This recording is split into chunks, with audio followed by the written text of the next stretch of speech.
Hi friends, welcome back to my channel. In today's video, I'm going to show you how to enable disabled apps on the Samsung Galaxy S21 Ultra. If you're new here, don't forget to subscribe and give this video a thumbs up.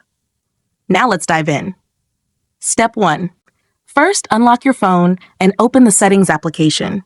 This is where you can find various customization options for your device, including display settings, security settings, and accessibility features.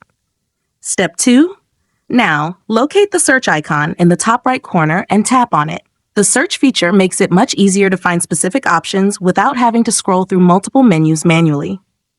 Step 3. In the search bar, type Apps and wait for the search results to appear. Step 4. After performing the search, find the Apps option from the search results and tap on it. Step 5. Now tap on the menu icon, usually 3 vertical dots in the top right corner. Then, select Disabled and tap OK.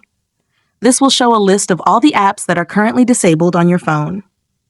Step 6. For the last and most important step, choose the app you want to enable, tap on it, and then tap the Enable button at the bottom of the screen.